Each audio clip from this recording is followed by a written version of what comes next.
Pranam everyone. This is Dr. Rashi Chaturvedi on my YouTube channel RC Voiceovers. और मैं उम्मीद करती हूँ आपने मेरा channel RC Voiceovers like, share और सब्सक्राइब ज़रूर किया होगा। आज रॉ अनकट RC का एपिसोड 3 ये एक ट्रांसफॉर्मेशनल जर्नी को बयां करता है। एक ऐसा टाइम जब सही क्या है और गलत क्या है समझ में नहीं आता। एक ऐसा टाइम या ऐसा समय मैं कहूँगी जब आप ब्लैंक हो जाते हो।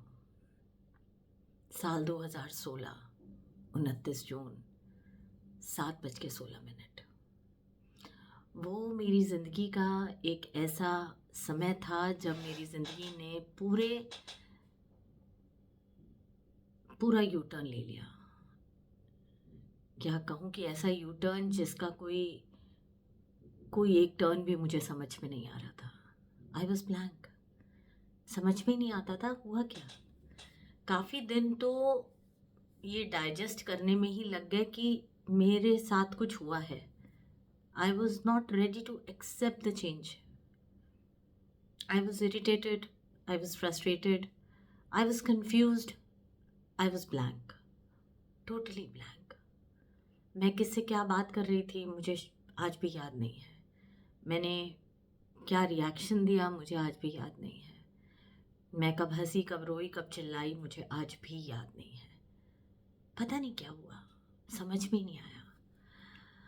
काफ़ी दिन तक ये चलता रहा, काफ़ी जद्दोजहद चलती रही और मुझे सुकून मिलता था मेरे उस एक कमरे में, मेरी 4 दीवारों में। मुझे लगता था वो मेरी अपनी है। बाहर जाती थी तो दुनिया भरे का ज्ञान 24 घंटे, ये करना है, ऐसे करना है, कीर्तन करना है, नहीं करना है एंड व्हाट नॉट।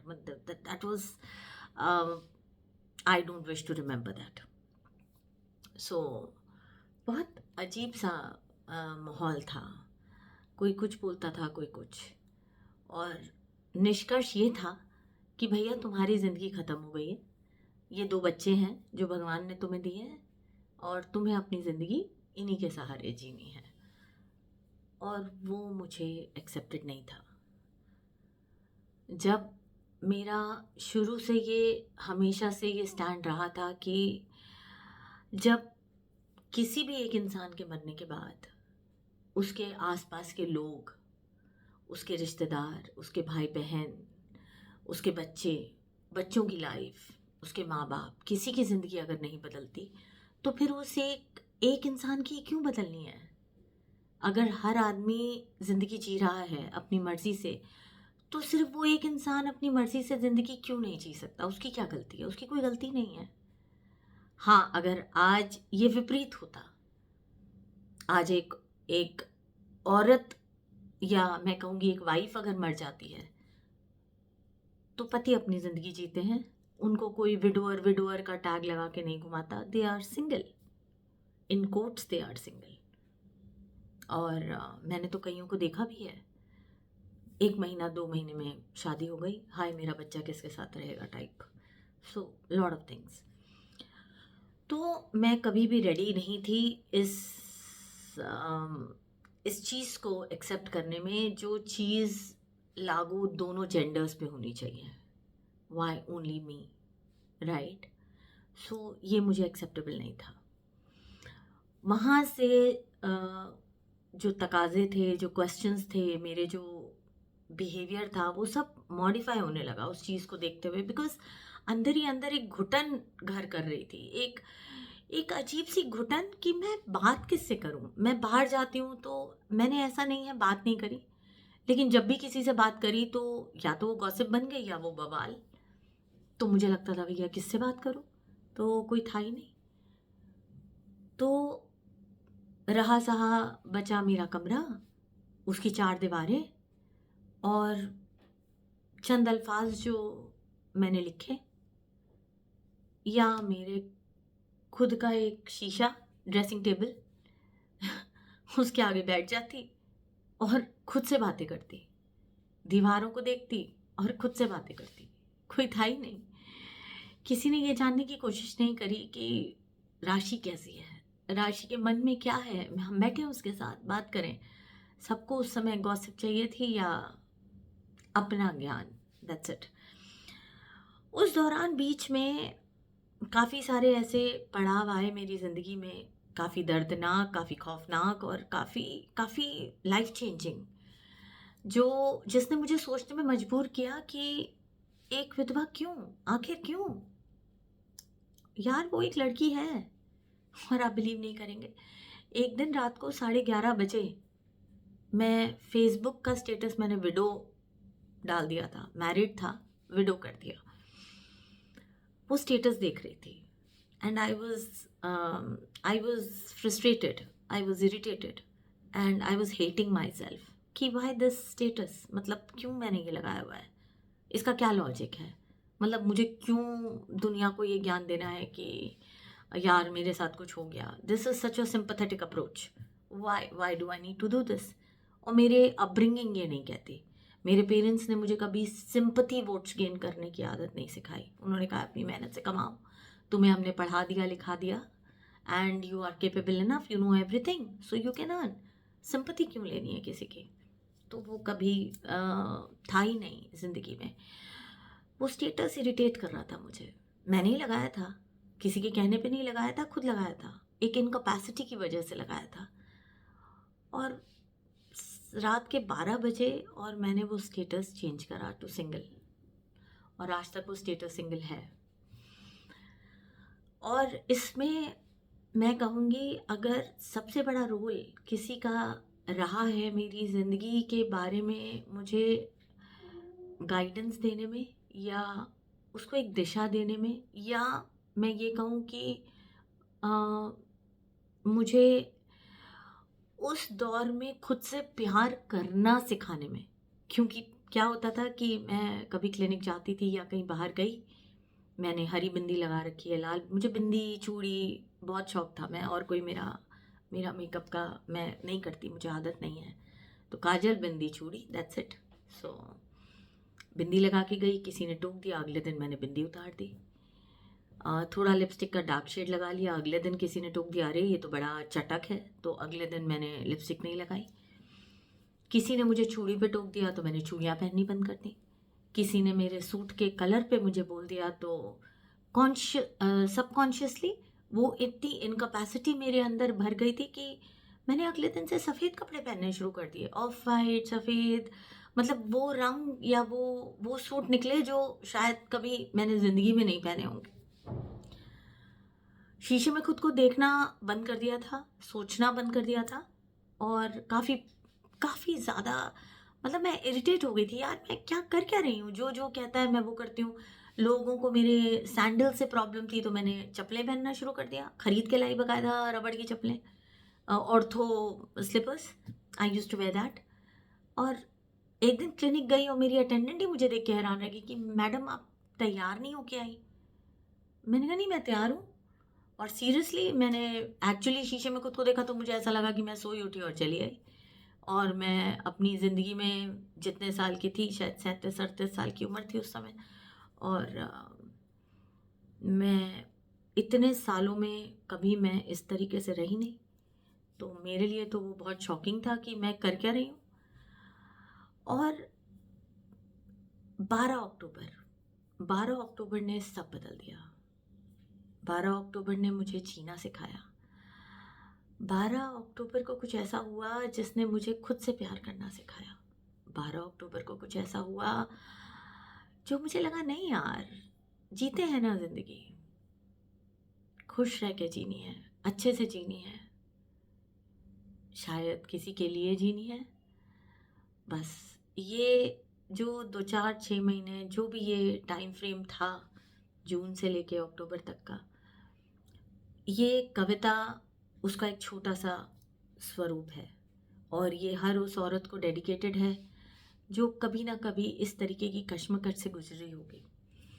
आपको मैं बताऊं, मैं क्लिनिक जाती थी, मुझसे इतने 13 सालों के मेरे क्लिनिकल जर्नी में जो मैंने मेरा जो एक्सपीरियंस था तब, मुझसे इतनी विधवाएं नहीं टकराई जितनी उस 1-2 महीने में मेरे क्लिनिक पे आती थी, बैठती थी, हर उम्र की विधवा। कोई बहुत जवान थी 25 साल, कोई तो 22 साल, कोई 28 साल, कोई 50 साल, कोई 60 साल। सबके अपने एक्सपीरियंसेस होते थे और सब बहुत बुरी हालत में। मतलब अगर मैं आज उसको बयां करना शुरू करूं तो शायद ये पूरा एपिसोड उसी में निकल जाएगा। 2-3 घंटे लग जाए मुझे हर औरत की कहानी सुनाने में। इतनी दर्दनाक, इतनी खौफनाक, इतनी दुख भरी और इतना इतना सैडनेस थी उसके अंदर कि मैं कई बार रोने लगती थी। मैं सोचती थी, वहीं बैठे बैठे मैं रोती थी। मैं सोचती थी यार इतना क्या ज़रूरत क्या है, क्या गलती क्या है उस औरत की। और जब वो मेरे साथ हो रहा था तो मुझे लग रहा था यार मेरी क्या गलती है, व्हाई मी। अक्टूबर ने वो सब बदल दिया। मतलब वो 12 अक्टूबर वो एक ऐसा मेरी ज़िंदगी में टर्निंग पॉइंट था जब कुछ चीज़ें थीं जो बदली, कुछ राहें थीं जो बदली, कुछ सोच थी जो बदली और बस सब बदल गया। और उसके बाद मैंने पीछे कभी नहीं देखा। हाँ, ये जो महीने थे ट्रांसफॉर्मेशन के, जर्नी के, ये बहुत डिफ़िकल्ट थे। रोज़ खुद से सवाल करती थी कि यार अकेले खड़ा होना पड़ेगा। जो डिसीजन मैं लेने जा रही हूँ, क्या मैं वो डिसीजन लेने के लिए सक्षम हूँ? क्या मैं उस डिसीजन पे स्टैंड ले पाऊँगी? अकेली खड़ी रह पाऊँगी? मुझसे सवाल किए जाएंगे, मुझसे बहुत सारे सवाल किए जाएंगे, तो क्या मैं उन सवालों का जवाब दे पाऊँगी? बहुत सारे ऐसे क्वेश्चंस थे। मेरे बच्चे मुझसे क्या कहेंगे, मेरे माँ बाप मुझे क्या कहेंगे, और ये जो ससुराल वाले हैं ये किस नज़र से मुझे देखेंगे और मैं क्या जवाब दूंगी। पर फिर एक आवाज़ आई, नहीं राशि, खुद की ज़िंदगी पहले खुद तो जियो। तुम बच्चों को तब संवार पाओगी जब तुम खुद हंसोगी। तुम अगर अंदर से खुश नहीं हो तो तुम्हारे बच्चे कैसे खुश रहेंगे? तुमने खुद के लिए नहीं जिया तो किसके लिए जिया? बच्चे तो चले जाएंगे, 2 साल, 4 साल, 8 साल, 10 साल, उनकी ज़िंदगी इतनी है तुम्हारे साथ। फिर उनकी अपनी ज़िंदगी होगी, तब तुम क्या करोगी? तुम्हें भी जीना है, अपने लिए जीना है। किसी और के लिए मत सोचो, अपने लिए सोचो। उसके लिए सोचो जिससे तुम प्यार करती हो। और देखते देखते सब बदल गया। और 12 अक्टूबर एक ऐसा दिन था जिसने मेरी ज़िंदगी के में एक ऐसा पन्ना पलटा, या मैं कहूँगी मेरी ज़िंदगी की नई शुरुआत उस दिन से हुई।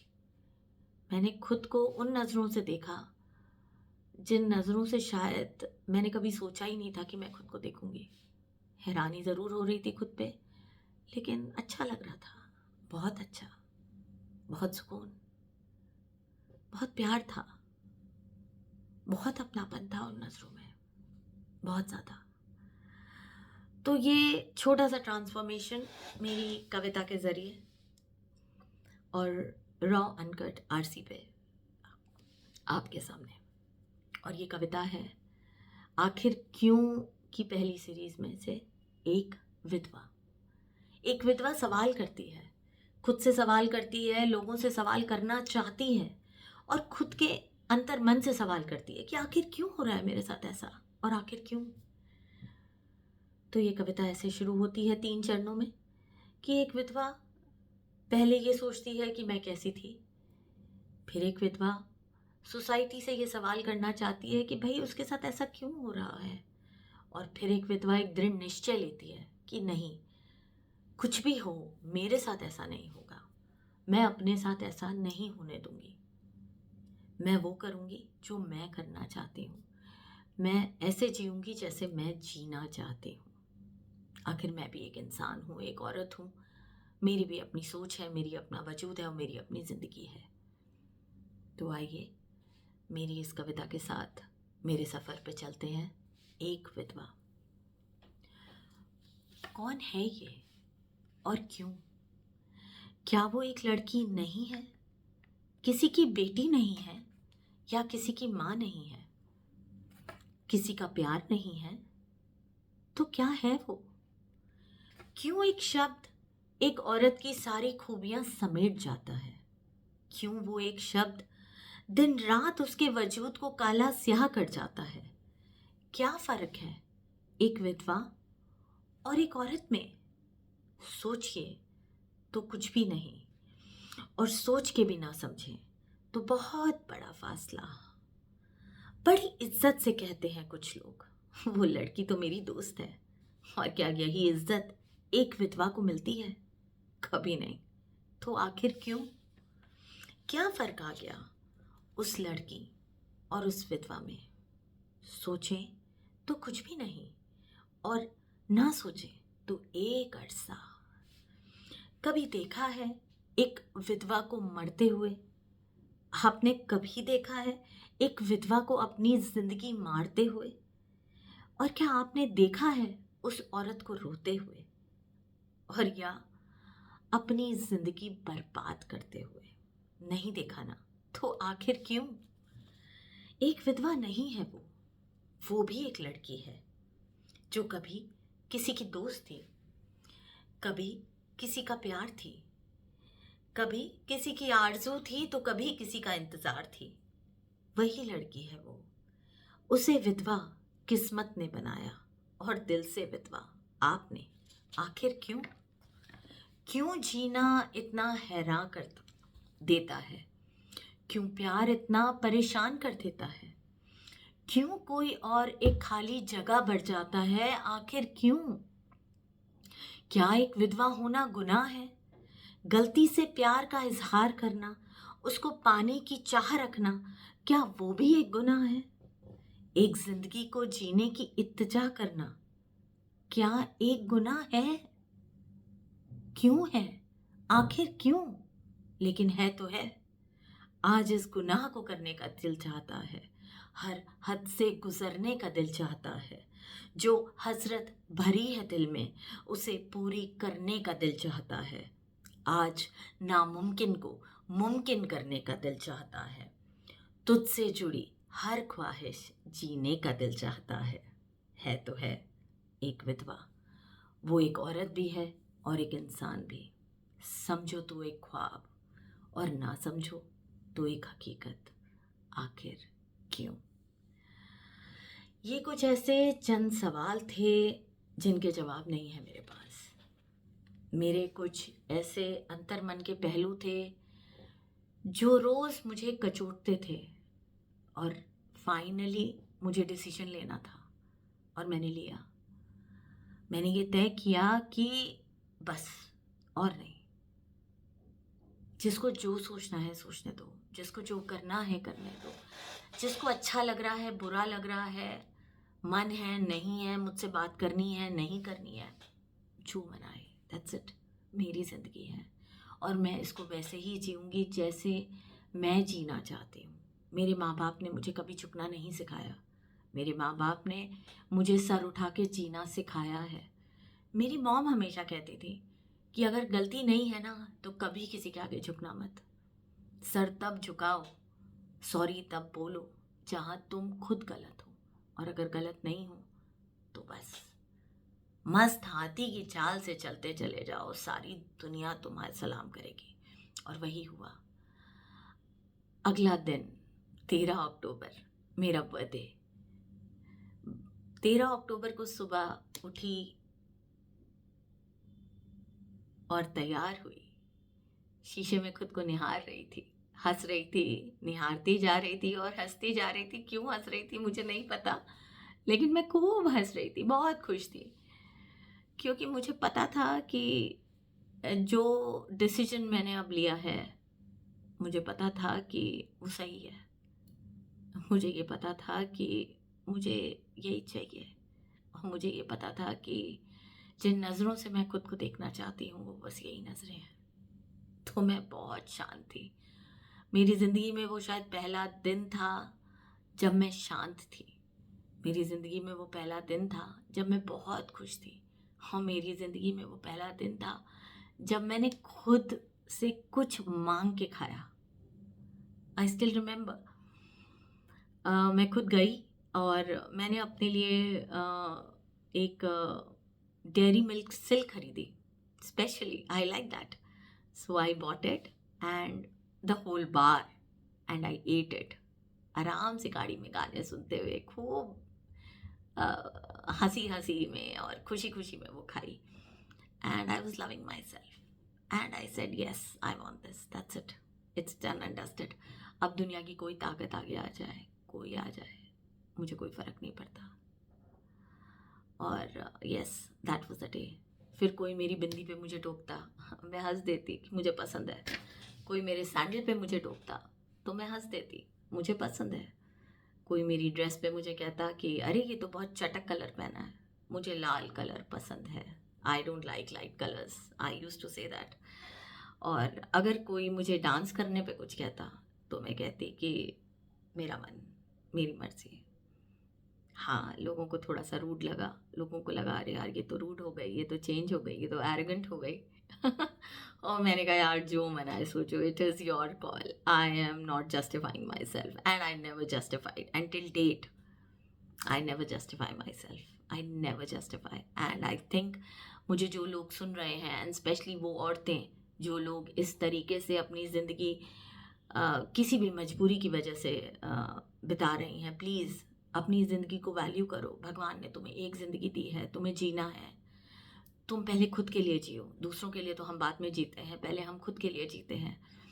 तो पहले खुद के लिए जियो, खुद को देखो, खुद को संवारो, खुद को सजाओ, और फिर देखना ज़िंदगी कितनी हसीन है। जब तुम खुद से प्यार करोगे ना तो भगवान है, कोई ना कोई तुमसे बेहद प्यार ज़रूर करेगा।